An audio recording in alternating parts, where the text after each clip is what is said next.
Bonjour tout le monde, ravi de vous retrouver dans une vidéo où je vais vous donner plein d'astuces, encore une fois, pour améliorer vos compétences en mise en couleur et surtout pour vous sentir beaucoup plus à l'aise avec cette discipline. Voici le set de tampons avec lequel je vais travailler, je l'aime beaucoup. Je vous l'ai présenté lors de la vidéo Haul Joom et je vous avais dit qu'il y avait énormément de choses à faire avec ce tampon. Ça, j'en doutais pas une seule seconde. J'avais très envie d'utiliser surtout le plus gros de tous les tampons. Alors c'est parti pour ça. Donc je vais utiliser ma stamp plateforme parce que c'était la première fois surtout que j'utilisais ce tampon. Donc déjà dans un premier temps, on va lui administrer un bon coup de gomme parce que comme ça va nous permettre d'avoir de bien meilleurs résultats. Et comme c'est la première fois que je l'utilisais, j'ai préféré bien entendu utiliser ma stamp plateforme au cas où il y ait besoin de s'y reprendre à plusieurs fois pour obtenir un bon tamponnage. J'ai mis encore plus de chance de mon côté en utilisant mon petit outil, le Chucky Tool. Vous l'avez reconnu. Si vous n'avez pas ce genre d'outil, vous pouvez très bien le fabriquer vous-même avec plein de choses qu'on a à la maison. Je vous mettrai cette vidéo dans la barre d'informations si vous aussi vous voulez faire votre propre Chucky Tool parce que cet outil nous aide à vraiment avoir de très bons résultats. Donc là, c'est le cas puisque mon tamponnage s'est très bien réalisé. Je vais nettoyer très légèrement mon tampon avec une microfibre sans produit, sans rien du tout, simplement parce que je vais tamponner de nouveau mes petites fleurs et c'est pour ça que je ne vais pas ancrer l'intégralité du tampon et surtout que je ne vais pas vraiment trop m'appliquer pour avoir un super rendu. Vous le reconnaissez, c'est le fameux nuancier, le fichier gratuit que je vous ai donné. Donc si vous l'avez raté, je vous mettrai là encore la vidéo dans la barre d'informations. N'hésitez pas, il est toujours disponible ce fichier. Et comme ça, on est bien organisé au niveau de ces crayons de couleur. Ça marche également avec vos feutres à alcool et avec d'autres médias. Comme ça, on a une vue à peu près complète de tous les crayons de couleur qu'on peut avoir, de toutes les teintes qu'on a de disponibles. Et ça aide beaucoup à gagner du temps au moment de la sélection des couleurs. Et ça, c'est vraiment bien pour mettre en couleur ces jolies fleurs. Donc rappelez-vous, je vais prendre celle que j'ai tamponnée la seconde fois, vous savez, où je n'ai pas ancré tout mon tampon puisque tout le reste ne m'intéressait pas. J'ai vraiment fait le focus sur ces petites fleurs pour pouvoir les mettre en couleur et en les découpant par la suite, mais ça, je vais pas tout vous dire tout de suite. Déjà, je vais vous parler de la technique que j'ai l'habitude d'utiliser. Vous la connaissez également et puis je pense que vous la mettez certainement également en pratique, mais ça va s'adresser surtout aux personnes qui débutent ou qui arrivent sur ma chaîne. Voici donc une des façons que j'ai de mettre en couleur. Je commence avec la teinte la plus foncée que je vais mettre par petits accents au centre de la fleur. Ensuite, je vais prendre la teinte intermédiaire et je vais créer mes ombres en passant sur la couleur que j'ai mis au préalable. Et à mesure que je vais m'éloigner du centre des fleurs, je vais retenir la pression que j'exerce sur mon crayon de couleur. Donc comme ça permettra en fait d'avoir un dégradé tout à fait naturel. Et pour terminer, je repasse avec la teinte la plus claire, cette fois-ci avec une pression très légère, n'appuyez pas trop. Au pire, il vaut mieux revenir sur sa mise en couleur plutôt que d'avoir mis un peu trop de couleur justement. Et donc ensuite, une fois qu'on est satisfait du résultat, on va prendre des petits ciseaux et on va découper tout autour de nos tamponnages.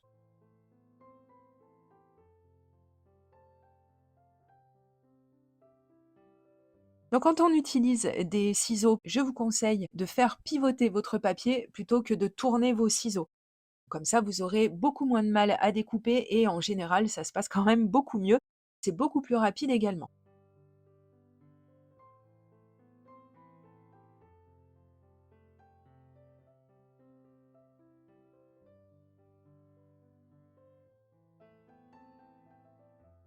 Je reprends mon nuancier puisque je me suis aperçue que avant de découper mes petites fleurs, j'avais oublié de mettre de la couleur au milieu. Là, je me suis pas cassé le bonnet, j'ai pris une teinte et puis ça suffira bien.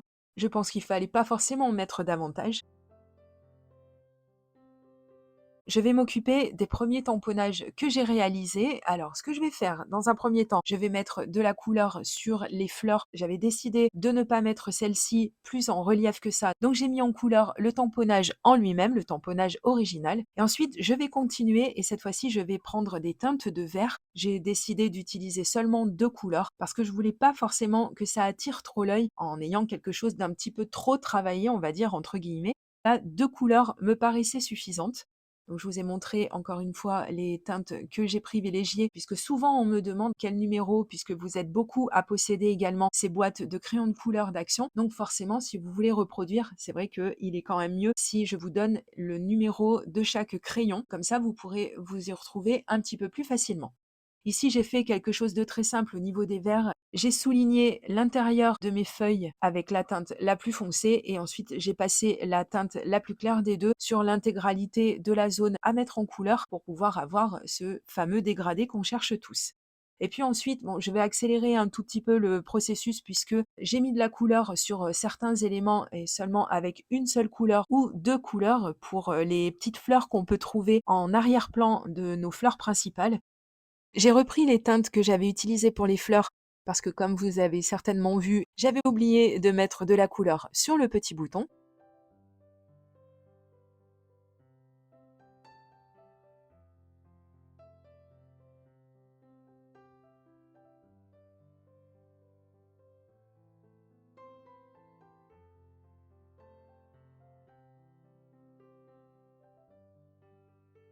Donc voilà, qui est chose faite.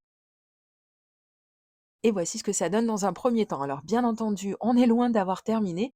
Avant de coller les fleurs que j'ai découpées, je vais mettre de la couleur sur le fond de mon devant de carte. Et pour ça, c'est très simple. Je vais utiliser des doigtiers mousse. Alors ça, c'est vraiment un outil que je vous conseille d'avoir. Déjà, ça coûte vraiment pas cher, donc ça et tout le reste du matériel, vous retrouverez tout ça comme d'habitude dans la barre d'informations. Comme je vous disais, non seulement ça ne coûte pas cher, mais en plus, c'est vraiment très intéressant puisque ça nous permet de mettre de la couleur seulement à certains endroits.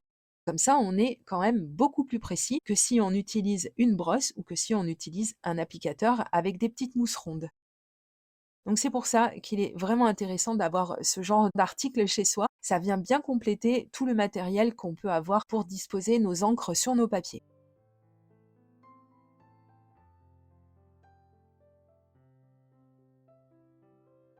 Alors ça fait pas très joli comme ça, on est bien d'accord. J'ai pu me permettre de passer à certains endroits étant donné que j'ai utilisé une teinte de distress qui est vraiment très très claire et j'ai mis quelques accents pour donner encore plus de relief en utilisant une distress un petit peu plus foncée. Ensuite, j'ai mis un petit peu d'eau dessus. Alors là, je n'ai pas compris parce que mes distress n'ont pas réagi quand j'ai mis de l'eau dessus. Bon, j'en ai pas mis énormément non plus, mais je n'ai pas eu vraiment l'effet escompté. Mais c'est pas très grave. Je vais quand même prendre le soin de bien sécher mon papier avec de l'essuie-tout et puis par la suite avec mon heat gun. Et une fois qu'il est bien sec, je vais continuer d'orner le fond de mon devant de carte. Et je vais utiliser, comme je le fais très régulièrement, un stylo blanc, le stylo Signo. Pour moi, c'est le meilleur. Il est très efficace sur beaucoup de médias. Ici, en l'occurrence, sur les crayons de couleur. Et ça nous permet de venir mettre des accents de lumière. Donc j'aime beaucoup, beaucoup. C'est pour ça que d'ailleurs, vous voyez ça très, très régulièrement dans mes vidéos.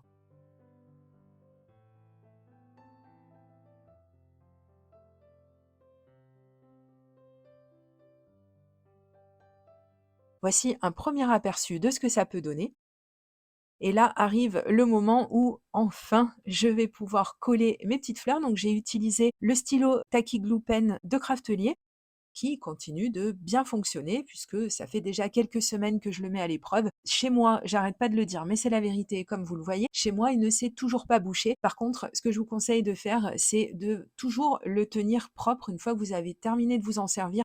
Passez un coup d'essuie-tout sur le bout de votre crayon pour vraiment bien le nettoyer. Ça va éviter en fait à la colle de sécher à cet endroit et de venir boucher le tout parce que ça, c'est ça le problème en fait. La Tacky Glue, c'est une super colle, mais par contre, elle est un petit peu plus épaisse que certaines autres colles. Une fois qu'on sait ça, on pense bien à nettoyer et normalement tout se passe bien. Donc voici dans un premier temps ce que ça donne. Donc je vous ai montré un petit peu le mini relief que ça fait. Je trouve ça vraiment très joli parce que c'est quand même assez discret. Donc comme ça, c'est pas forcément quelque chose qui va sauter aux yeux comme si on avait mis de la mousse adhésive sous les petites fleurs.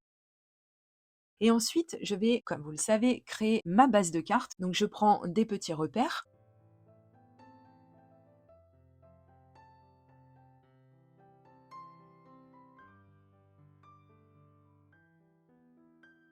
J'ai utilisé l'outil pour créer des enveloppes pour rayurer correctement mon papier.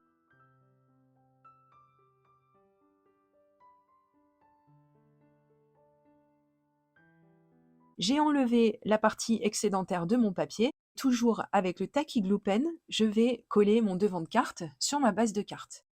Voilà, ça, c'est fait. Je reprends mon stylo blanc et je vais mettre de nouveau des accents sur les petites fleurs que je viens de coller cette fois-ci.